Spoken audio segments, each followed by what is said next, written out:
Charles, Clara, Julie, bonjour. On vous Bonjour. reçoit, on vous Salut reçoit Merwan. donc, on vous retrouve pour une FAQ de cette fin d'année 2024. Petit bilan des aventures d'Omerta, des tournages, des reportages. Charles, comment ça s'est passé cette année? Très bonne année. Ouais. D'abord parce on a produit beaucoup de contenu, vidéo, beaucoup de grands reportages, de documentaires.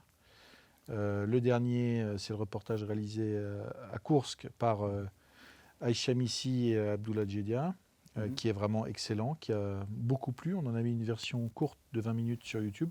La version intégrale est à retrouver sur l'application. Ça a beaucoup plu. J'étais très content du tournage et en termes de qualité de réalisation et de production, on a vraiment encore augmenté le niveau. Il y a le reportage qui est en cours de montage qui a été réalisé avec une unité de dronistes russes aussi dans la région de Koursk, qui est aussi excellent. Et donc, voilà, donc en quantité et en qualité, je suis extrêmement content des contenus vidéo de 2024. Aussi, on a lancé une nouvelle application mobile qui permet de retrouver l'intégralité des contenus vidéo et aussi les articles et les différents formats d'émissions qu'on développe d'ailleurs ensemble, Merwan, sur cette application. Donc c'est une année dense, chargée, où toute l'équipe s'est beaucoup investie et où on a de très bons résultats. Et d'ailleurs, c'est pas seulement moi qui le constate et qui le dit, c'est aussi que on voit que le public est de plus en plus nombreux, les abonnés payants sur l'application, et puis sur cette chaîne YouTube, je le disais il y a quelques instants, en 4 mois, on a pris plus de 60 000 abonnés. Donc voilà, les résultats, l'accueil par le public, la satisfaction du public et des abonnés est au rendez-vous. Donc c'est une bonne année. C'est vrai que cet été, on a eu une explosion du nombre d'abonnés. Je crois que sur toute cette année, on est à plus de 200 000 abonnés. Un record. On est donc à 300 actuellement. À ce moment où on enregistre, plus de 330 000 abonnés. Voilà. Il y a aussi des nouvelles recrues, nouveaux visages dans la personne de Clara. Alors, raconte-nous. Moi, ça fait ça fait 3 mois que je suis là. Et j'ai été agréablement surprise parce que c'est vrai que quand je voyais les vidéos YouTube, ça me paraissait être une rédac assez sérieuse, enfin un média assez... Voilà. Du coup, j'avais envie, mais j'appréhendais aussi d'arriver. Mais finalement, j'ai été agréablement surprise par l'équipe et par tout le monde qui est super cool. Et on apprend beaucoup parce qu'on fait beaucoup de choses aussi. On monte, on fait des tournages, on est journaliste, on est sur le terrain. Enfin, vraiment beaucoup de choses. On écrit tous les matins. Et du coup, on touche à tout. Et ça, je trouve ça vraiment bien parce que dans aucune autre rédaction, en tout cas dans celle que je suis passée, dans celle où d'autres personnes de ma classe on ne fait pas ce genre de choses, on ne fait pas autant de choses. Il y a des moments qui t'ont marqué dans les travaux que tu as menés, des micro-trottoirs, des montages, des reportages que tu as fait, des choses que tu as retenues? Des moments qui m'ont marqué, oui. Ou des personnes aussi que tu as rencontrées? Ouais, tout à fait. J'ai fait mon premier grand entretien la semaine dernière. C'est vrai que c'était assez stressant parce que c'est des personnalités qu'on invite et ils font des travaux, des écrits, des livres. Et du coup, ça m'a assez impressionnée. Et c'était trop bien, j'ai apprécié, j'ai tout fait de A à Z, donc je l'ai contacté, j'ai posé les questions, etc. Et j'ai trouvé ça super. Et sinon, oui, des moments qui m'ont marqué, des fois, c'est les commentaires YouTube ou des choses comme ça, qui ne sont pas forcément agréables. Je sais que Julie avait reçu un peu une tempête médiatique, on va dire. Oui, exactement. Et ça fait, ça fait aussi la transition avec le fait qu'Omerta donne sa chance à des jeunes, des parcours qui commencent, qui avancent dans la vie et dans le journalisme. En la personne donc de Julie, en particulier Julie, pour la première fois sur le terrain et pas n'importe où, à Koursk. C'est ça, c'était mon premier front. Donc j'y suis allée avec Charles et Régis. Donc beaucoup de pression parce que Régis, 30 ans de terrain et il a vu toutes les guerres et voilà. Moi je mets les pieds pour la première fois là-bas. Charles qui est allé plusieurs fois aussi en Russie, tout ça connaît bien l'endroit, connaît bien les gens et moi j'arrive et je suis avec ma petite caméra et je me dis bon moi la petite alternante là il faut que je ramène un bon documentaire. Donc une chance exceptionnel, mais du coup, quand on est là-bas, on a conscience de ça aussi, donc on ne peut pas décevoir. Ouais. Donc beaucoup de pression, mais génial. Et Charles, Régis, ils étaient comment sur le terrain? C'était dur, ils ont été assez stricts avec toi, ils t'ont accompagné, toi aidé? Non, pas du tout, ils n'ont pas du tout été stricts. Je pense qu'ils connaissent aussi ce que c'est que d'aller sur le front maintenant, donc ils savent que ce n'est pas les mêmes émotions, on n'est pas dans le confort, on n'est pas à l'hôtel, on n'est pas... Donc en fait, on se soutient plus que de se taper dessus. Et puis comme tout s'est très bien passé, il n'y avait aucune raison que ça se passe pas bien entre nous. Ouais. Après voilà, moi c'est Charles et Régis, donc maintenant je les connais bien. Je ne sais pas si derrière la caméra, ils arrivent vraiment à se rendre compte de qui ils sont vraiment. Mais c'est toujours génial de travailler avec eux, d'être avec eux et d'aller dans une zone aussi risquée. Je ne l'aurais pas fait avec n'importe qui, donc entière confiance. Donc expérience positive, exceptionnelle pour une exceptionnelle. étudiante. T'as des anecdotes? J'en ai beaucoup là, il faudra faire un autre format pour ça. Vas-y, donne-en une au moins. Ouais, il y a des petits moments sympas. Bah, pour avoir une image différente de Charles, moi j'ai beaucoup aimé sur le front où on se lève le matin, on n'a pas dormi de la nuit parce que y a des drones, il y a les soldats qui clopent dans la baraque où on dort et il n'y a pas de fenêtre, on ne peut pas sortir, on peut pas. Donc on est vraiment dans un aqua de fumée. Et on se lève et Charles, tout content, qui dit « Bon, allez, on va faire un petit déj ». Donc on prend les 2-3 œufs qui traînent dans la cuisine, on va laver la poêle dehors dans la neige avec la petite lingette. Enfin, c'était système D, mais c'est des moments qu'on a en vidéo, qu'on pourra retrouver dans le making-of du docu, très certainement, et qui marquent. De vivre ça avec son patron, je pense que c'est pas donné à tout le monde. Ouais, ça en dit long sur la mentalité d'Omerta. Charles, est-ce que tu veux nous en dire plus sur justement ce que tu as envie d'insuffler au sein de cette rédaction, de cette équipe? Clara le disait, d'abord il faut être polyvalent parce que c'est une petite équipe, donc il faut savoir toucher à tout. Ça c'est vrai, c'est une exigence qu'on a pour les journalistes, pour les monteurs. Il faut être capable de pouvoir un peu tout faire. Pour aussi comprendre le métier des autres, on a chacun des membres de l'équipe a sa spécialité, mais pour pouvoir travailler efficacement avec les autres, eh bien il faut pouvoir comprendre les contraintes de ses collègues. Et puis pour ce que disait Julie il y a un instant, c'est vrai qu'on parfois on peut se poser des questions sur comment dire, les capacités, la volonté, notamment des jeunes à pouvoir évoluer, travailler dans des conditions qui ne sont pas les conditions d'un tournage à Paris. Qui sont le métier de journaliste aussi. Voilà, mais qui sont le métier même plus que journaliste, c'est de reporter de guerre en l'occurrence. Et c'est vrai que Julie avait fait déjà deux reportages, un au Kosovo et un en Bosnie avec Régis, donc elle avait déjà une petite expérience. Mais là, le format de la guerre en Russie, c'était un peu l'épreuve du feu, c'est le cas de le dire, pour toi. Et j'étais assez impressionné par Julie parce que je pense que beaucoup de commentateurs, qui soient anciens officiers généraux, spécialistes de plateaux de télévision, ou beaucoup de commentateurs en général, des journalistes, éditorialistes. Ou parfois même des avortons qui commentent en ricanant depuis un fauteuil, depuis Paris, etc., n'auraient pas été capables de faire ce qu'a fait Julie. Tu vises quelqu'un en particulier? Non, il y en a tellement que je ne pourrais pas. Non, un jour je ferai peut-être un prix, je donnerai peut-être des... Je décernerai peut-être un prix, je ne sais pas. Allez, c'est un prix. Mais non, mais il y en a beaucoup. Mais c'est vrai que Julie est quelqu'un de discret, quelqu'un d'efficace. Elle est disciplinée, ça c'est très important. Elle suit le rythme. Elle ne se plaint pas, même quand c'est stressant ou quand c'est difficile ou quand on n'a pas beaucoup dormi, etc. Et il faut rappeler qu'elle n'a que 26 ans et que vraiment, on a été avec Régis impressionnés par sa capacité à faire son travail déjà correctement, parce qu'elle a fait de très belles images, mais en plus à suivre le rythme qui n'est pas facile. Pour une première expérience dans une zone de combat, franchement, je lui prédis un grand avenir. C'était impressionnant. Et Clara, qui a démarré il n'y a pas longtemps et qui aussi fait de très bonnes productions à l'écrit pour le site internet, réalisé un très bon premier entretien, et aussi va aller bientôt sur du documentaire, du reportage. Elle a aussi un potentiel énorme. Et l'idée chez Omerta, c'est avec Régis, qui a beaucoup plus d'expérience, et avec aussi des plus jeunes, et bien que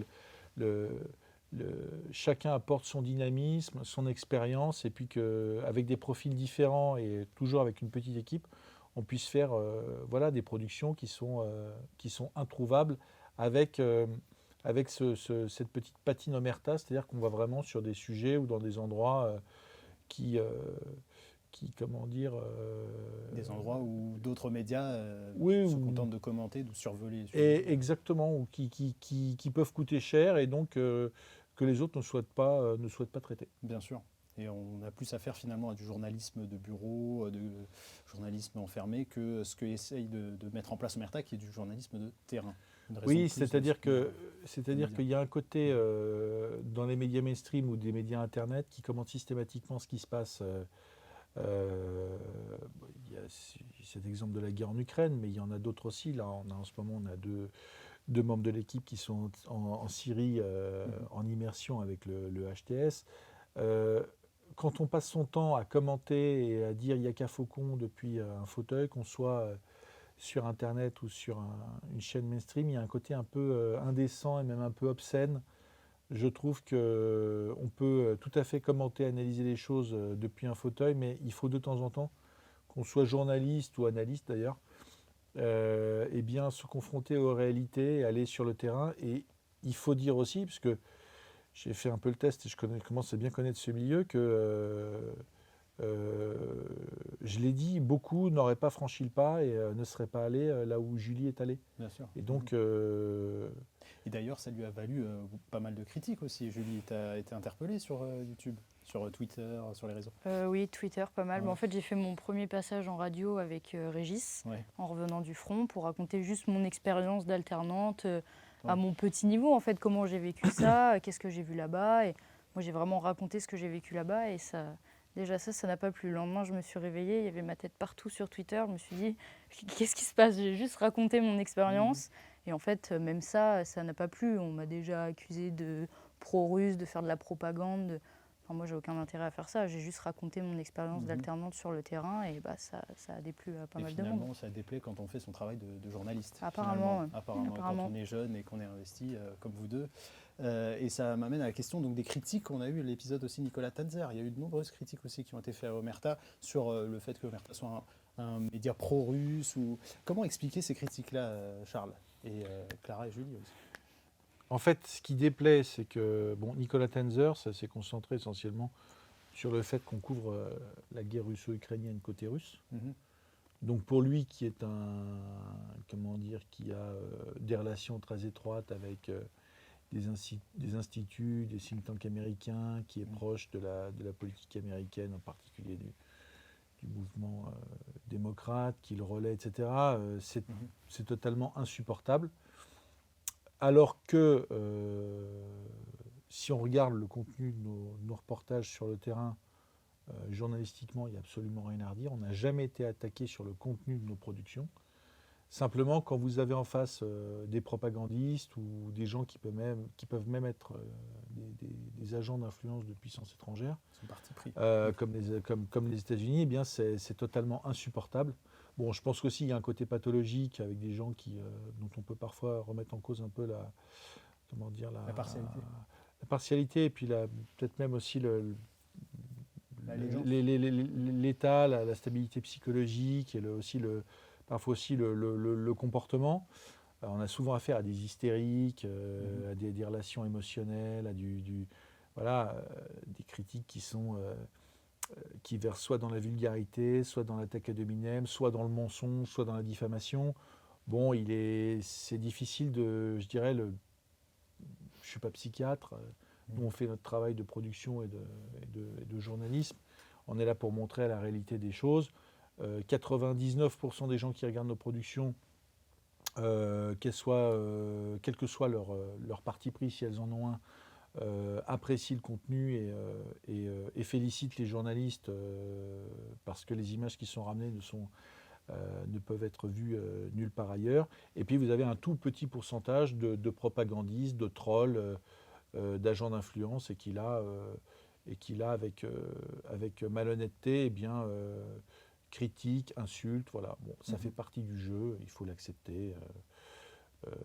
Voilà, dans le cas de Nicolas Tenzer, il se posait la question de savoir comment le magazine d'Omerta était encore disponible en kiosque. Et tu vois, Nicolas, si tu regardes la vidéo là, parce que je pense que tu regardes toutes les vidéos d'Omerta, eh bien, tu vois, le dernier, il vient de sortir. C'est sur Anti-Woke, tu vois. Donc, disponible dans plus de 5000 kiosques avec 3 combattantes, Christine Kelly, Sonia Mabrouk et Béatrice Rosen. Et des contributions de gens que tu apprécies, Nicolas. Idrissa Berkane, Pierre-Yves Rougeron, Éric Morillo. Tu vois, tous nos copains sont dans le magazine. Donc tu peux l'acheter. Je peux aussi te l'offrir, je peux aussi te l'envoyer. Si tu me communiques ton adresse, je te l'envoie. Alors il n'y a pas d'animosité chez Omerta, on invite tout le monde, il n'y a pas de souci. Éventuellement, si Nicolas Tenzer voulait participer à une de nos émissions, répondre à la controverse. Alors moi je dis Nicolas Tenzer, à la Poédie, le général Yakovlev,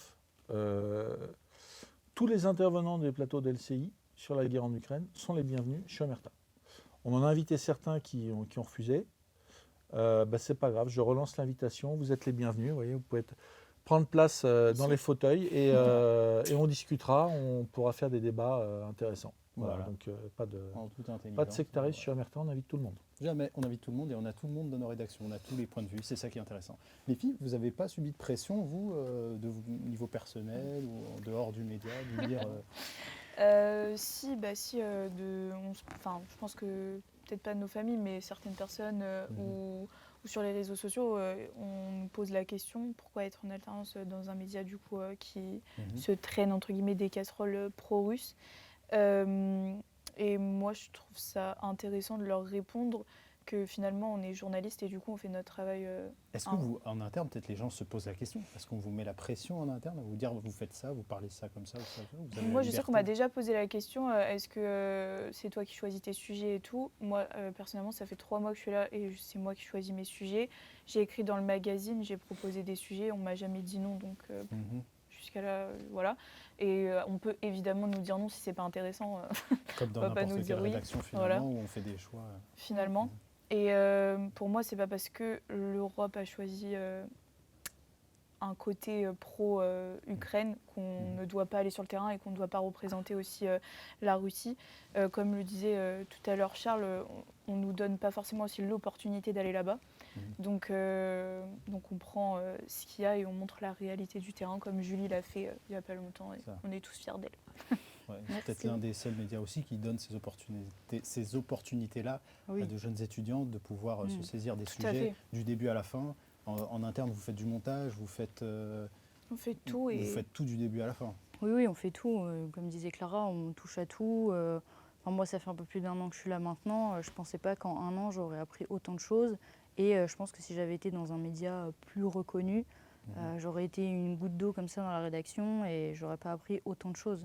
Et moi, j'ai une petite anecdote qui est sympa là-dessus, c'est que quand j'ai passé les concours pour les écoles de journalisme, j'ai été acceptée dans une école reconnue par la profession. Et j'avais eu la proposition du coup de faire mon alternance chez Omerta. Et quand je leur ai dit ça, ils ont refusé de signer mon contrat d'alternance. Alors l'excuse, c'était trop petite rédaction, des gens pas assez qualifiés pour me former, alors que ici, tout le monde a fait des années de journalisme, du grand reportage, Non mais voilà. Donc c'était un peu l'excuse. Ça m'a beaucoup refroidi parce qu'on dit toujours non, dans le journalisme, c'est le métier avant tout, il n'y a pas de censure, il n'y a pas de... C'est complètement faux. À partir de l'école, déjà, on nous interdit d'aller dans certains médias. Donc, j'ai repassé les concours pour entrer dans une autre école. Donc, c'est l'école dans laquelle on est avec Clara actuellement. Et eux, il n'y a jamais eu de problème. Ils nous ont laissé faire notre alternance en voyant qu'en plus, on était épanouis. Donc, ils ne nous ont pas embêtés avec ça. Et ils ont même accepté, du coup, que j'aille sur le front avec Charles et Régis. Donc, mais voilà, il y a quand même des écoles qui mettent des petits bâtons dans les roues. On n'en parle pas trop de ça. Et d'ailleurs, même s'il n'est pas là aujourd'hui, c'est vrai que c'est vraiment très agréable et enrichissant de travailler avec Régis parce que déjà, c'est un grand reporter et il écrit des livres. Et c'est vrai que tous les matins, il arrive avec sa petite anecdote, petite histoire. On en apprend tous les jours. Et c'est vraiment un livre à lui tout seul. Enfin, il explique super bien et c'est vrai que c'est enrichissant de travailler avec lui. Vraiment. Top. Au-delà des apparences d'un média sombre et compliqué, voilà, vous êtes libre de travailler. Totalement. Bonne chose, ça va en intéresser beaucoup. On va parler maintenant des nouveaux formats à venir. Et donc un qui vient d'être inauguré, c'est Zone Rouge. Est-ce que tu peux nous en parler un peu, Charles ? Alors, Zone Rouge, c'est un format effectivement qu'on développe pour l'application Omerta. Je le rappelle à nos auditeurs, l'application Omerta, elle se télécharge gratuitement via Google Play, Apple Store ou via le site internet www.omertamedia.fr. Et sur cette application, pour les abonnés à l'application, eh bien, ils ont d'abord accès aux plus de 60 reportages et grands documentaires, mais aussi un certain nombre de formats un peu exclusifs qu'on développe. Le premier, là, qui est tout récent, qui vient de sortir, c'est effectivement Zone Rouge, interview interdite. Et l'idée dans ce format, eh bien, c'est de prendre une personnalité qui a fait polémique dans le débat public, une personnalité connue, et qui répond pendant à peu près 1h30, 2 heures, eh bien, à des questions qu'on ne lui pose jamais. D'abord parce que, en général, elle est ostracisée et elle n'a pas accès aux médias mainstream. Et puis aussi pour parler de YouTube, parce que ce qu'elle dit serait censuré. Automatiquement censuré. Serait censuré, que la vidéo serait vraisemblablement enlevée de YouTube. Et que donc c'est indifusable sur d'autres canaux que sur l'application Omerta. L'idée de cette émission, c'est vraiment la parole libre, avec un format qui permet à la personnalité de développer son raisonnement, qu'on soit d'accord avec elle ou pas. Il y a un raisonnement, il y a des arguments. Il y a des questions aussi qui lui sont posées, qui souvent sont dérangeantes. Voilà. La personnalité qui vient chez Omerta pour Zone Rouge, elle n'est pas dans sa zone de confort. Et donc, voilà, l'idée, c'est d'avoir des interviews qu'on ne peut pas trouver ailleurs, tout simplement.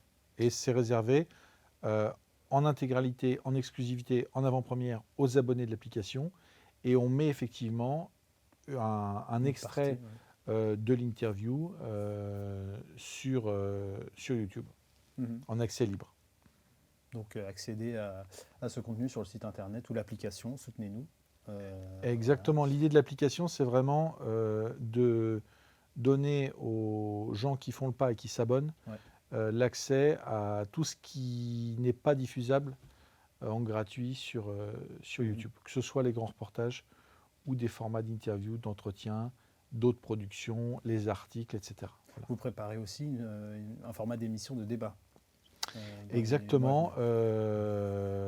Cette émission de débat qui verra le jour en début d'année va s'appeler le Ring d'Omerta. Et dans le Ring d'Omerta, on retrouvera des débats, là aussi, avec des personnalités hautes en couleur, des personnalités contestées, qui font polémique et qui vont s'affronter sur un sujet sensible, un sujet d'actualité. Évidemment, dans la courtoisie, mais quand on monte sur un ring de boxe, pour ceux qui en ont fait, c'est pas une bagarre de chiffonnier, il y a des coups qui sont reçus, qui sont échangés, mais à la fin du combat, on se check avec les gants et on se quitte, peut-être pas bons amis, mais en tout cas avec la satisfaction d'avoir pu exposer ses idées, d'avoir aussi écouté l'autre. Et c'est l'idée de cette nouvelle émission, le Ring d'Omerta, c'est qu'il y ait une confrontation d'idées, une confrontation de personnalités, mais que cet échange musclé permette aux auditeurs de pouvoir se faire leur propre avis, voilà, tout simplement. D'autres choses à venir? Il y a aussi la partie édition chez Omerta? Alors d'autres choses à venir, oui, bien sûr. D'abord, effectivement, il y a le magazine, là, donc le magazine qui vient de sortir est consacré à l'anti-wokisme. On prépare pour les 3 ans de la guerre en Ukraine un numéro spécial sur ces 3 ans de guerre en Ukraine et la possibilité d'une guerre mondiale à venir. On a aussi sorti, tu viens de l'évoquer, un premier ouvrage de Gérald Dautier, qui est financier, essayiste, qui est consacré au capitalisme woke et à quel point le développement du wokisme dans la sphère économique, dans la sphère de l'entreprise, a, il faut le dire, brisé des sociétés entières qui se sont engagées dans cette démarche idéologique et politique, alors que par décision des dirigeants de l'entreprise, et que bien souvent, elles ont connu des échecs commerciaux, économiques, voire même des faillites retentissantes. Donc ça, c'est un ouvrage fondamental. C'est le premier ouvrage édité par Omerta, qui se commande sur notre site internet www.omertamedia.fr. Et puis évidemment, il y a un certain nombre de productions, de nouveaux documentaires, de nouveaux grands reportages. Un consacré à la prostitution des mineurs, l'autre à l'exorcisme, qui est aussi un thème extrêmement intéressant. Et puis je le disais, un reportage là totalement exclusif et exceptionnel. Avec HTS. Voilà, en Syrie, en immersion avec le HTS pendant 15 jours, dont le tournage vient de se terminer il y a quelques heures, et qui là, encore typiquement un contenu Omerta, c'est-à-dire introuvable ailleurs, tout simplement, de l'immersion avec les rebelles syriens, les nouveaux dirigeants de la Syrie. C'est tout simplement exclusif. Voilà, tout simplement. Peut-être un petit mot pour nos abonnés avant de finir. Une question peut-être à Charles sur Oui, moi j'ai juste une question. J'ai écrit dedans justement, mais pourquoi ce sujet de magazine, l'anti-wokisme ? Parce que c'est un thème fondamental qui a totalement inondé le débat public. Aux États-Unis, on l'a suivi dans l'affrontement entre Trump, l'anti-woke, et Kamala Harris, qui était au contraire une fervente wokiste. Mais ce débat, il est arrivé en France il y a déjà plusieurs années. D'ailleurs, il a imprimé à la fois l'extrême gauche française et aussi la mouvance centriste d'Emmanuel Macron. D'ailleurs, on peut dire qu'Emmanuel Macron est un président woke, puisque beaucoup de choses dans son parcours personnel, comme dans sa présidence, dans la manière dont il fait de la politique et les mesures dont il est le promoteur, montrent qu'effectivement, le wokisme en France est devenu très puissant. Non pas parce qu'il est accepté, promu par une majorité de la population, pas du tout. C'est un mouvement qui provient d'une ultra-minorité, mais une ultra-minorité qui est extrêmement puissante parce qu'elle est présente dans la classe politique et dans la sphère médiatique, à tel point que pendant un certain nombre d'années, il a été très difficile d'émettre des critiques sur le wokisme. Il faut rappeler que le wokisme, c'est un mouvement qui vient des États-Unis, mais qui vise à déconstruire systématiquement dans les pays occidentaux notamment, enfin surtout, l'histoire, les traditions, les lois naturelles, la morale, l'éthique, au profit d'un homme nouveau, avec notamment un impact sur les enfants qui est énorme, puisque le wokisme, c'est la promotion de l'idéologie transgenre. L'idéologie transgenre, c'est un pan du wokisme, mais aussi de l'éducation sexuelle des enfants à l'école, des spectacles de travestis pour les gamins, etc. Donc, ça a des impacts dangereux. D'ailleurs, dans mon éditorial, je qualifie de cancer aux multiples et profondes métastases, parce que c'est ce qu'il est. Et donc, dans ce numéro, l'idée, c'était de comprendre ce que c'est que le wokisme, pour pouvoir, à notre tour, le déconstruire et l'abattre. Et de montrer aussi que, face à cette vague wokiste promue, je le disais, par une bonne partie des élites politiques et des sphères médiatiques, eh bien, il y avait des voix qui s'étaient élevées. Dans le paysage mainstream, je pense au groupe Bolloré, puisque le travail de Vincent Bolloré dans la sphère médiatique a permis à un contre-discours d'émerger sur les chaînes comme CNews ou C8. En couverture, on retrouve Christine Kelly notamment et Sonia Mabrouk, qui sont deux figures de CNews et deux figures qui se sont vraiment engagées contre le wokisme. Et cet engagement, il coûte cher parce quand on prend position comme elles l'ont fait, on se fait beaucoup critiquer.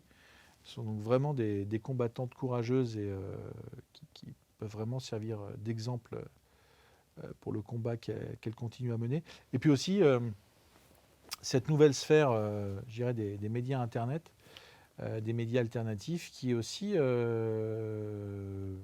a permis de critiquer, de promouvoir un contre-discours au wokisme. Et je dirais la complémentarité de l'action de ces deux vecteurs, une partie du mainstream avec le groupe Bolloré et la partie des médias alternatifs dont Omerta fait partie, a permis d'alerter les consciences et de faire qu'aujourd'hui, eh bien l'opinion publique a, je pense, pris conscience du danger que représente le wokisme, en particulier parce qu'il touche à cette ligne rouge que sont les enfants, tout simplement. Quand on touche à l'enfance et vraiment aux fondamentaux de l'être humain et de l'enfant, et bien là, on franchit des limites qui ne sont plus acceptables. Et je pense qu'aujourd'hui, c'est perçu comme ça par le grand public. Tu as réalisé un micro-trottoir il n'y a pas longtemps. On voit bien que les gens ont pris conscience qu'il y a certains sujets qui vont trop loin et contre lesquels il faut absolument se mobiliser.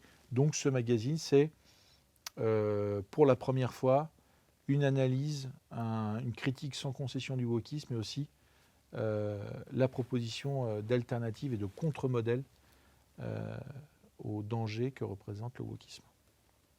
Très bien, merci. Notre magazine disponible dans plus de 5000 kiosques partout en France. Soutenez-nous. Ouais. Un petit mot pour finir cet entretien spécial. Oui, d'abord un grand merci à nos abonnés qui nous soutiennent, à nos auditeurs pour nous regarder, mais surtout à nos abonnés qui nous permettent d'avoir un travail, un salaire. Un salaire aussi. Un travail surtout qui nous passionne, parce qu'on peut parler de choses qu'on ne voit pas ailleurs, on peut aller sur le terrain.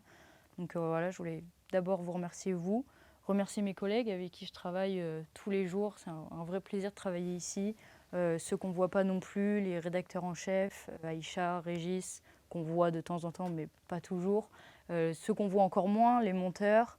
Voilà, je voulais vraiment remercier tout le monde et te remercier toi aussi, Charles, d'être un patron aussi cool. Je ne sais pas si tu parais aussi cool à la caméra que tu l'es vraiment, mais il est très très cool. Pas sûr que les spectateurs le ressentent, mais... Un patron très cool et très bienveillant. Donc voilà, merci pour ça. Merci. Je pense que tout le monde partage cet avis. Ouais. Clara ? Oui, c'est vrai, merci beaucoup à nos auditeurs et à nos abonnés qui nous permettent d'avoir un salaire, comme je le dis, parce que c'est les contributions de nos abonnés qui nous permettent de partir sur le terrain et d'avoir toujours des meilleurs matériaux et donc de donner un meilleur contenu, tout simplement. Et c'est vrai, merci à tous de m'avoir aussi bien accueilli il y a 3 mois. C'est vrai qu'au début, j'avais un peu peur de Charles, au début, moi, quand je suis arrivée. Le premier jour, pendant l'entretien.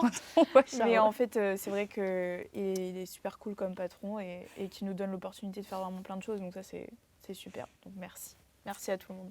Top. Et Charles. Oui, équipe formidable, équipe commando du journalisme. Donc très content. Merci à tout le monde. Ceux qui on voit face caméra, ceux qu'on ne voit moins, voire jamais. Merci aussi à tous les invités qui sont venus sur cette chaîne YouTube. Tous les invités qu'on a reçus. Et en ce moment, je disais, on a une vidéo par jour. Ça fait beaucoup de monde, donc je ne peux pas citer tout le monde. Mais voilà, tous les gens qui nous ont fait confiance, qui sont venus, qui ont participé. Un grand merci à eux. Merci à tous les abonnés de cette chaîne YouTube qui sont de plus en plus nombreux. Et un merci évidemment spécial aux abonnés de l'application Omerta et aux lecteurs de notre magazine. Voilà, sans eux, et ça fait beaucoup de monde, hein. Eh bien, Omerta ne pourrait pas exister, on ne pourrait pas développer de projet, il n'y aurait pas d'équipe, il n'y aurait pas de studio, il n'y aurait rien. Et donc merci, et voilà, votre soutien est indispensable pour qu'on puisse poursuivre sur notre lancée, et, produire de plus en plus de contenu, introuvable ailleurs, briser des tabous, briser des interdits, mettre tout simplement les pieds dans le plat. Bien sûr, d'autant plus dans une période où le journalisme est en crise, où aussi avec ces plateformes alternatives, on a la possibilité de financer des projets qui font ce métier de journalisme, qui vont sur le terrain comme tu le disais. Donc il faut s'abonner, il faut contribuer si vous voulez une parole libre et un vrai travail de journalisme. Absolument. Et puis contribuer aussi, c'est nous faire vos retours en commentaire de cette vidéo sur nos réseaux sociaux. Nous donner vos idées de sujets, de reportages, d'entretiens, d'invités. Il faut que ce soit, d'ailleurs on va essayer de développer ça là, en début d'année, de plus en plus interactif. Vous avez aussi beaucoup de choses à nous proposer.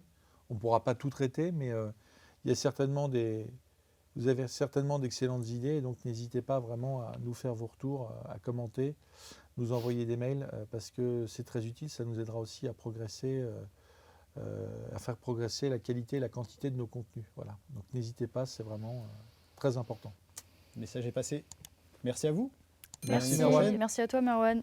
Bonne fête. Bonne fête, bonne fin d'année. Yes, top. Coupé.